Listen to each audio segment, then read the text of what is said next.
So, what seems to be becoming a habit for me with talks is that I have an idea of a talk, write it down, and think, no, that is really not what I want to say at all. And I use, when I'm meditating, I often use an app called the Insight Timer, which probably some of you use as well. And there was a quote that every day they give you a new quote to inspire you. And some of them are inspiring and some of them not so much. This one, it's interesting because when I read it, it was the most personal is the most universal by Carl Rogers. Actually, the more I think about it, the more problematic that statement is. But at the time, it inspired me to change my talk completely. I was going to talk about Padmasambhava, but in fact, I think what I'm going to do is try and make it more personal, because possibly that's the most universal. When Sadharaja asked me if I would give a short talk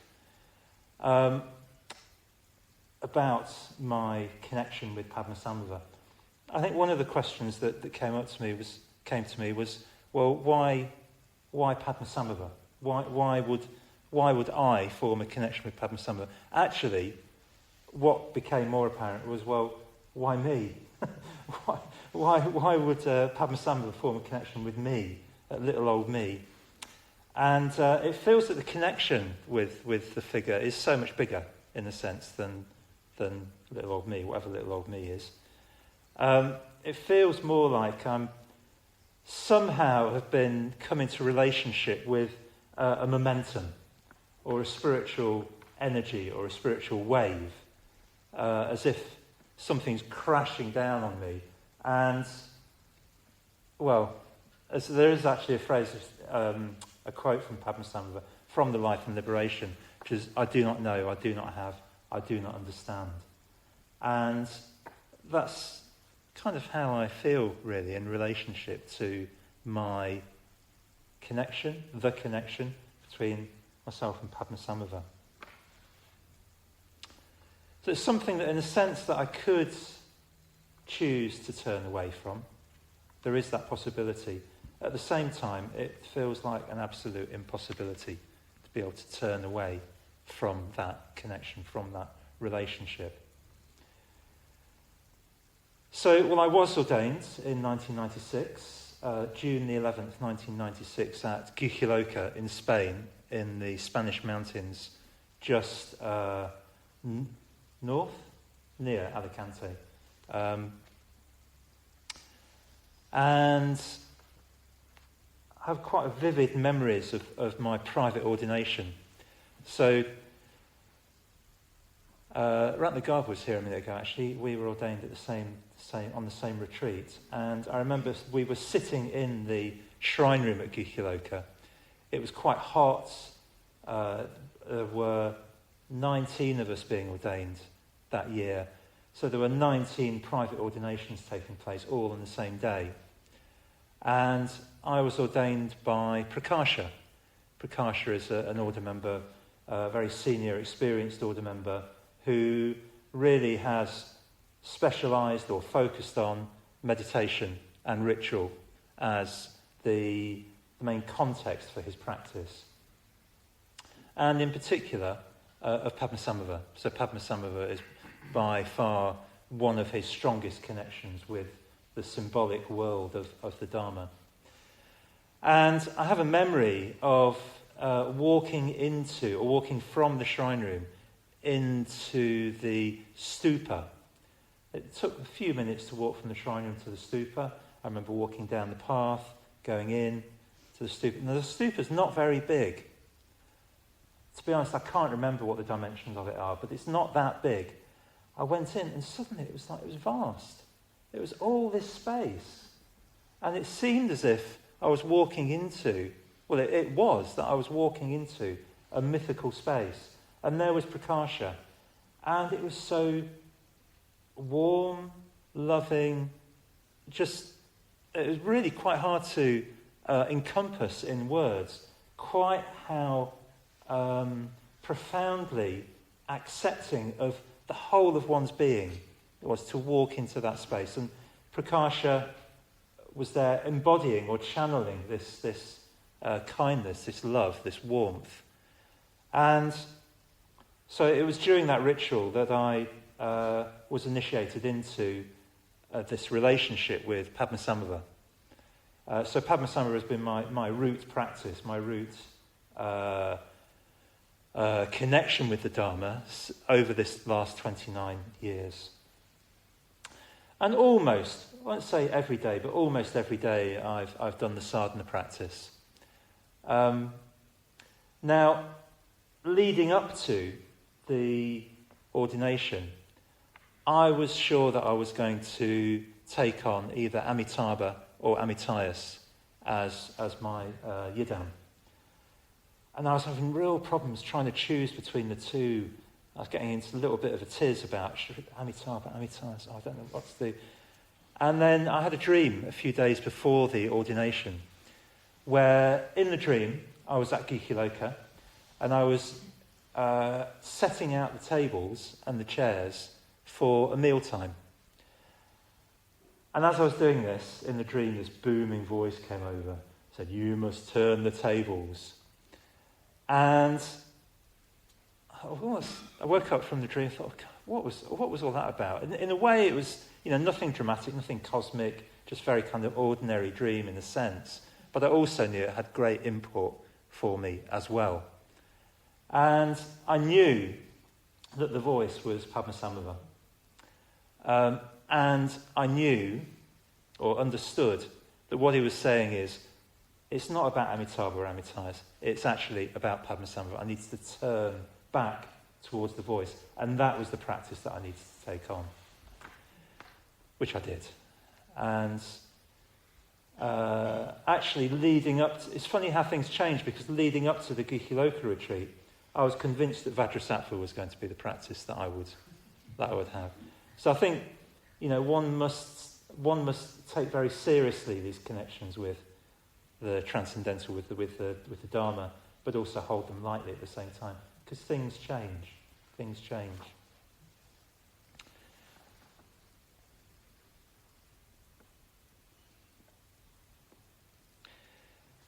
So when I look back now, if I look back from that ordination, actually I can see that there are many, many points of connection with Padmasambhava for myself. When I was a teenager, I would read Marvel comics. I loved them. I loved Marvel comics. There was one particular character called Doctor Strange, which probably some of you may know, not from the comics, but from the films, from the MCU. I despaired, actually, when Benedict Cumberbatch became Doctor Strange. It just was not right. It just wasn't right at all. And I think, although, it's a little bit humorous, but actually I think there's a serious point in there, which is that if we literalize some of these figures, then we break the archetype. And it's very important, I think, to be able to look beyond the literal to see something deeper. Fortunately, Benedict Cumberbatch didn't put me off Doctor Strange. Actually, Doctor Strange, in the comics at least, he wears 3 robes, just like Padmasambhava. He's a magician, just like Padmasambhava.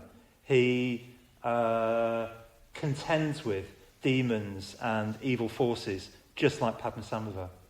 And he trained as a magician in comics in Tibet, unlike the MCU, but there's probably political sensitivities there, I should think. So there are parallels, and so I can draw a line there, but also very interesting, Lawrence, that you mentioned the root verses, because before I asked for ordination, so this was in about 1990, I think, my mother was very ill. My mother had cancer. Fortunately, she survived that particular illness, but it seemed at the time that there was a possibility she might pass away. I was trying to find all I could about Buddhism at the time. So I'd come across Sri Ratana in 1990. And one of the things I came across was the Tibetan Book of the Dead. And I read those same verses, actually. It's interesting you brought them up today. I read the same verses, and I knew them. So I was a bit like a Chat GPT. You know, Chat GPT, what it does is it predicts what the next word is. Yeah? And it uses masses and masses of data in order to try and get an accurate prediction. And I felt like that. I felt like I was just reading it. I knew what the next word was. And how I knew that Evans Went's translation of the Tibetan Book of the Dead, I don't really know. But anyway, I don't want to sort of get bogged down in spoiling the story. But I knew the import of it. I knew the sort of the way that it was going. It was very familiar to me. Anyway, actually, that was one of the key things that led me to also ask for ordination eventually.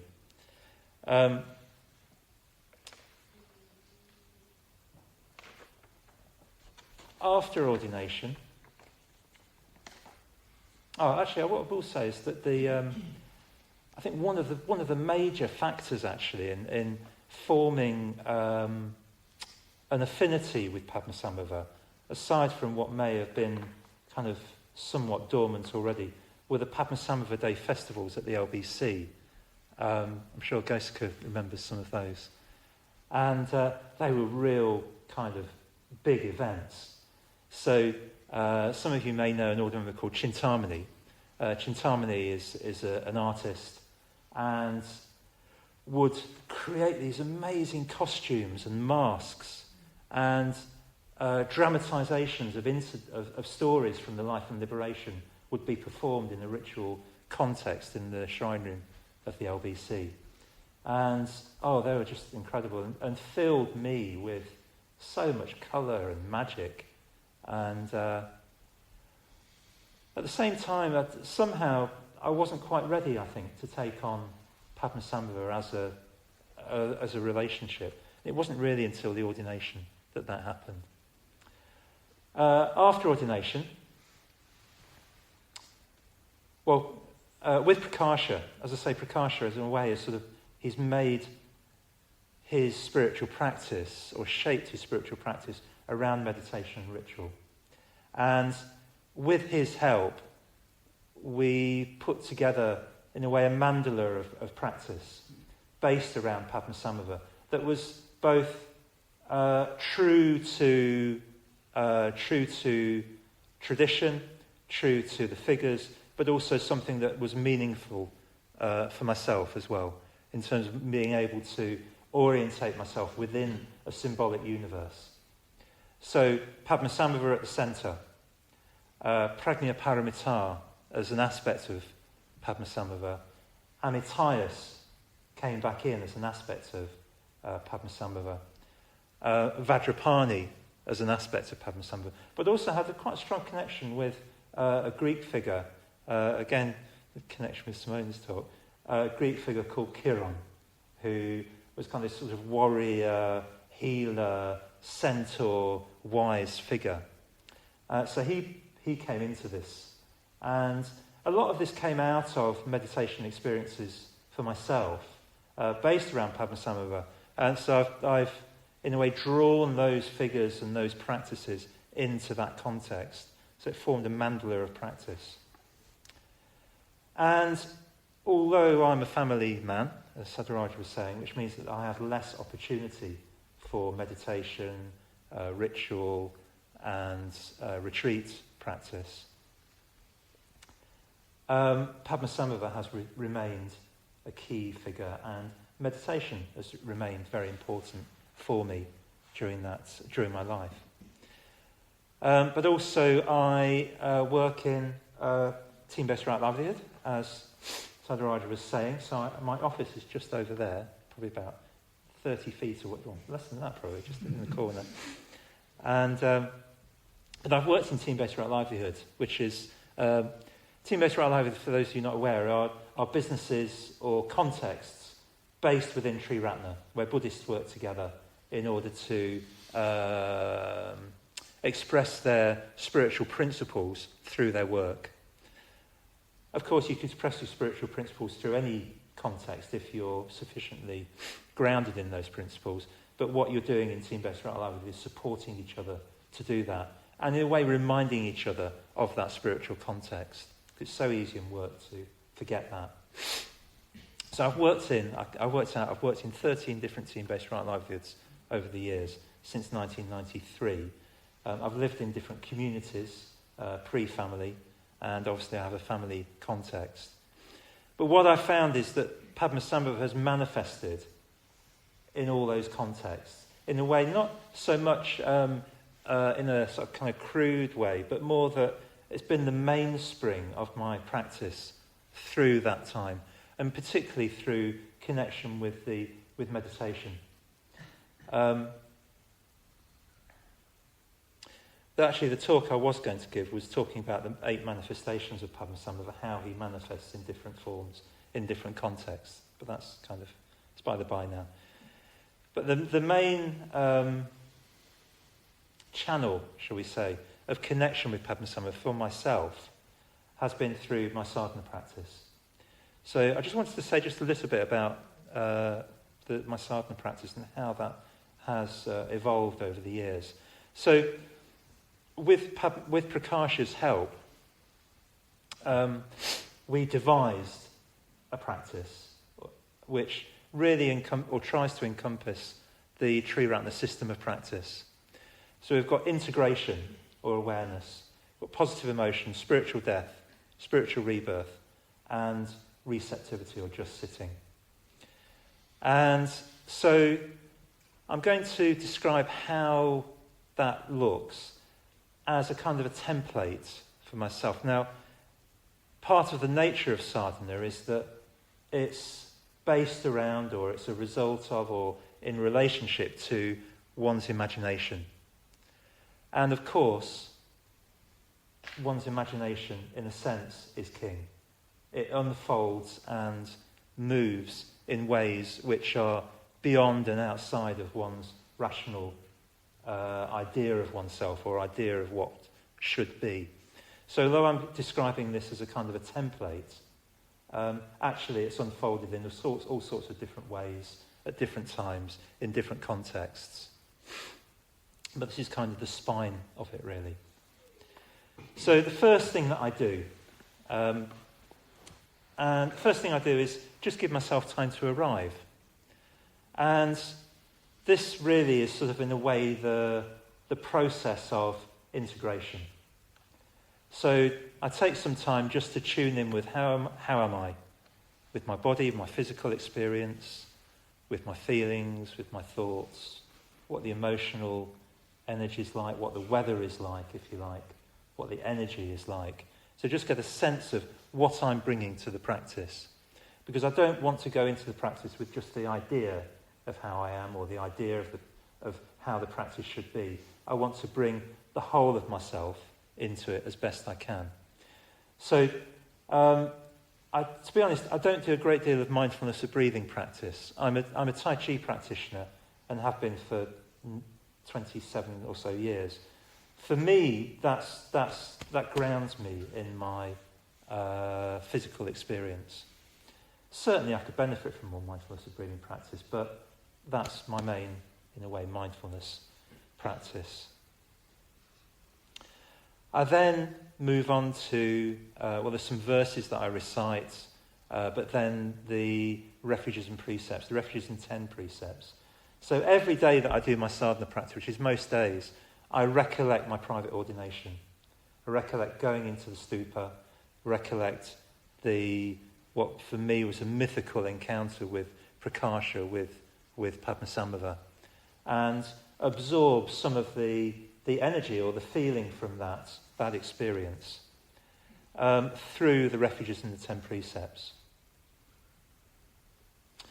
Then I practice metta, so I open up to metta, an experience of metta. Rather than cultivation, it's more of an opening up to at these days. And I think, in a way, what I'm starting to do is at that phase of the practice, I'm starting to open up to the presence of Padmasambhava. Then there's the process of spiritual death, where I open up to the blue sky. I let go of a fixed sense of self to varying degrees of success. Partly depends on conditions, depends on who knows what really, but I use something called the Shunyata mantra. And part of that process for me is if I can bring myself in to that experience as fully as possible, it's very effective. If I bring myself in, not very aware of how I am, how I think it should be, then it just becomes a bit of a head trip. But as much as I can bring myself in experientially, then something seems to happen. There's some magic that seems to happen. Now, the practice that I do is actually, it's developed on from being the basic sadhana. It's something called a guru yoga practice, a simplified guru yoga, which really brings an emphasis on one's relationship as a disciple to the Dharma, to one's teacher. And symbolically, that relationship is, for me, is with Padmasambhava, but also I have a sense of Padmasambhava being non-separate from Bhante Sangharakshita, being non-separate from Prakasha, being non-separate to any, actually, influence. I think we can learn from anybody, from everybody. So, I open myself up to something which is bigger than me. And that is challenging.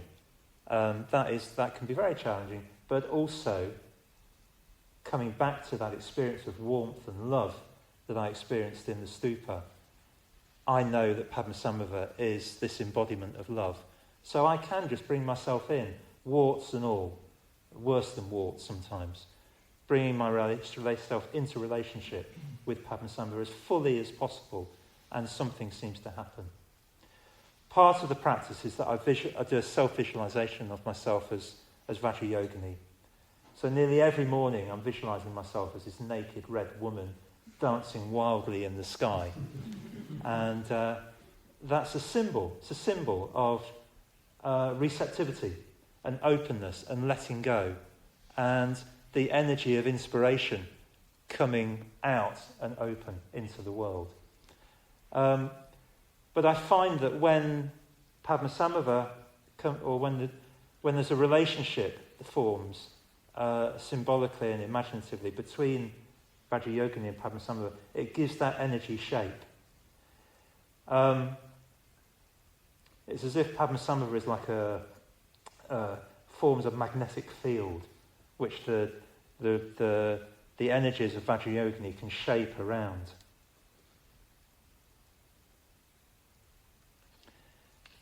So much of the practice is about opening up and letting go. There is a verse from Rumi. Come whoever you are, wanderer, worshipper, lover of leaving, it doesn't matter. Ours is not a caravan of despair. Come, even if you have broken your vow 1,000 times, come, yet again, come. So, I don't experience fireworks in my practice usually. Maybe on retreat I have a stronger experience of something bigger than myself, a love bigger than myself. But usually it's just raindrops slowly filling up a house day by day. Now perhaps because I don't get on retreat due to family commitments as much as I could do, that has been a theme for myself in my practice. But just regularity, keeping going, seems to, at least my experiences, it seems to have deepened something. There's also verses from Kurt Cobain of Nirvana. Come as you are, as I want you to be, as a friend, as an old enemy. Take your time, hurry up, choice is yours, don't be late, take a rest as a friend. And it just feels that is all I need to do, actually, is just come into relationship with Padmasambhava. Part of the practice is part of the practice of receptivity is receiving the blessings. Receiving the blessings. And again, it's an opening up to the acceptance of the love of Padmasambhava. Total acceptance. Of course, he's such a rich figure. So much symbolism there. In a way, it's like the Swiss Army knife of the Dharma. It's got everything there. And acceptance is not easy. It's not easy to allow oneself to be accepted, to show oneself. But Padmasambhava has all the means, all the skillful means, in order to transform whatever one brings to him. And coming back to the theme of transformation, that's such a key aspect of Padmasambhava. But one needs to bring oneself into relationship with him and allow yourself to be seen by Padmasambhava. Towards the end of the practice, one receives the seed syllable hong into one's heart. So as one receives the blessings and receives that seed syllable and then allows that to diffuse one's being, then in a sense one carries Padmasambhava, or carries the energy of Padmasambhava within oneself after the practice. So in a sense one's life becomes a sadhana practice rather than just that, whatever it is, 40, 50 minutes an hour on the cushions.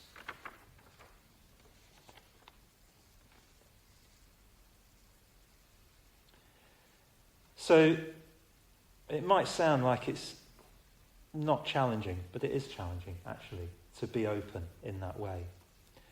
And I just wanted to finish with a poem by Rilke called One Who Sees. And it's a poem that talks about this challenge. How small are the things with which we wrestle. How great that which wrestles with us. If we could let ourselves be more like things and be defeated by great storms, we would become vast and nameless. What we win over is so small, and that winning itself makes us small. The eternal and the extraordinary does not want to be bent by us. That is the angel who appeared to the wrestlers of the Old Testament. In the fight, he feels his opponent's sinews stretching metallic under his fingers in chords of deeper melodies. Whomever this angel, who often declined any struggle, defeated, left that rough hand quickened, impartial and great. That hand, which shaping, caressed him. Victories do not seduce that man. He grows by being utterly defeated by the ever greater than himself.